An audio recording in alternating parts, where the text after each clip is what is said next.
James Cameron is keeping things mysterious when it comes to Terminator 7. There's not much information about the next chapter in the long-running sci-fi series, though he's hinted before that he's actively working on a script. Cameron was the mastermind behind The Terminator and Terminator 2, Judgment Day, serving as both director and co-writer. He also played a major role in producing and developing Terminator: Dark Fate, which hit theaters in 2019. Recently, in an interview with The Hollywood Reporter, Cameron touched on Netflix's anime series Terminator Zero and subtly referenced Terminator 7. When asked about it, he joked, "It's totally classified. I don't want to have to send out a potentially dangerous robotic agent if you were to talk about it, even retroactively." While he has no involvement with Terminator Zero, he admitted that he's intrigued by it. He compared his relationship with the anime to how he felt about the Sarah Connor Chronicles. He finds it fascinating when others take his world and build on it. He's curious about the new show's direction, especially since it seems to be exploring the origins of Judgment Day and whether nuclear war was inevitable. While he's not deeply invested, he's interested to see how it turns out. At the same time, he confirmed that he's busy working on his own Terminator project, though it has nothing to do with the Netflix series. He mentioned that, like the Sarah Connor Chronicles, the new show might unintentionally overlap with ideas he's been developing independently. While it's not something that keeps him up at night, he's hoping it does well. That said, maybe it's time for the Terminator franchise to move beyond Cameron. He was the driving force that made the first two films legendary, with Judgment Day still widely regarded as one of the greatest sequels ever. But for the franchise to truly thrive again, it might need a fresh creative voice. Looking at the history of the series, it's clear that no sequel has quite recaptured the magic of the Terminator and Judgment Day. Many of the later films lean too much on familiar characters and storylines instead of forging new paths. While Dark Fate fared better than some of its predecessors, even Cameron's involvement wasn't enough to bring back the franchise's former glory. The return of Arnold Schwarzenegger and Linda Hamilton should have been a big win, but it still didn't hit the same heights as the originals, proving that nostalgia alone isn't enough. One of Dark Fate's biggest mistakes was repeating an issue Cameron himself regretted in another major franchise. The movie's shocking opening twist ultimately backfired, hurting the franchise instead of revitalizing it. If Terminator is going to survive, new filmmakers need to move forward without just rehashing what's been done before. On a practical level, Cameron might not even have the time to fully dedicate himself to Terminator 7, considering how deeply involved he is with the Avatar sequels. While his vision launched the Terminator series, the best way to keep it alive might be to let new voices take the reins. If the franchise wants a future, it needs to evolve. Furthermore, Terminator 7 can learn a lot from Netflix's Terminator Zero anime. In many ways, Terminator Zero is the best Terminator project since Cameron's original films, serving as a reminder of what made the franchise great in the first place. With Cameron himself working on a secret Terminator project, the future of Terminator 7 remains uncertain. But one thing is clear: if it ever happens, it has big shoes to fill. The overwhelmingly positive reception of Terminator Zero, boasting an 86% score on Rotten Tomatoes, proves that there is still a hunger for well-executed Terminator stories.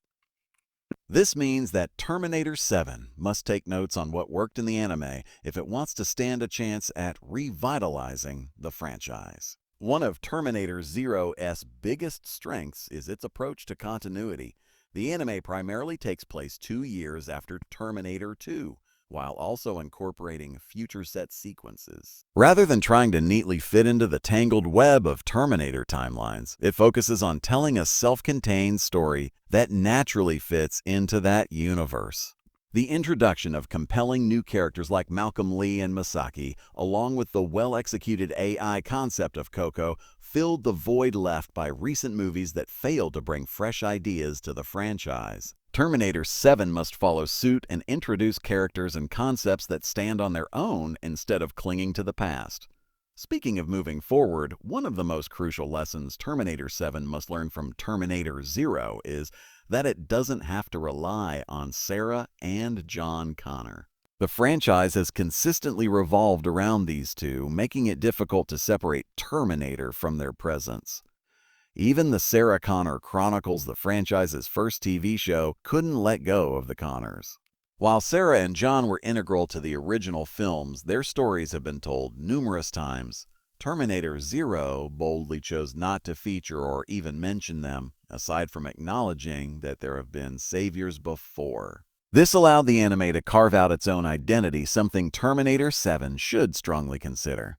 Another major takeaway is the importance of horror. One of the biggest missteps of recent Terminator movies is that they stopped being scary. While Terminator 2 leaned more into action, the original 1984 Terminator had strong horror elements that made the relentless killing machine so terrifying.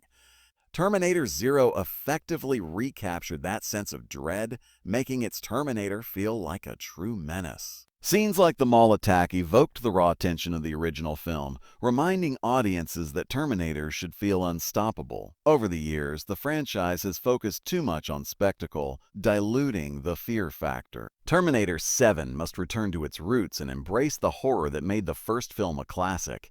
In addition to restoring fear, Terminator 7 should also simplify its time travel mechanics. While time travel is an integral part of the franchise, it has often led to overly complicated narratives that detract from the story. Terminator Genisys is a prime example of how too much focus on alternate realities and paradoxes can lead to a convoluted mess. Terminator Zero handled time travel intelligently, using it as a tool for storytelling rather than making it the main attraction. It had mind-blowing twists, but it never let time travel overshadow character development or emotional stakes. Terminator 7 should take a similar approach by using time travel to enhance the story without overwhelming it. Another crucial aspect is nostalgia. In today's landscape of reboots and legacy sequels, nostalgia can be both a strength and a weakness. Terminator Zero managed to strike the perfect balance. It included nods to the original films, such as rewarding the classic "Come with me if you want to live" a line, and introducing paradoxical elements tied to the protagonist's lineage. However, these references never overshadowed the story or felt forced. Unlike films that rely solely on cameos and returning characters, Terminator Zero used nostalgia as a seasoning rather than the main dish. If Terminator 7 wants to succeed, it must follow this model, crafting a narrative that honors the past without being shackled by it. Beyond storytelling mechanics, Terminator 7 must also have something to say about the modern world. The best science fiction isn't just about the future, it's a reflection of contemporary issues. The Terminator and T2 had strong themes about technological advancement and the dangers of AI, which have only become more relevant today. Finally, and perhaps most importantly, Terminator 7 must introduce compelling new characters. If Terminator is to have a future, it needs characters who can carry the torch. Terminator Zero succeeded in this regard, introducing a cast of new characters who stood on their own rather than feeling like rehashes of past heroes. At the end of the day, Terminator 7 has a real chance to breathe new life into the franchise, but only if it learns from Terminator Zero. The future of Terminator depends on change, not repetition. And that's it for today's video. Thanks for watching, and see you in the next one.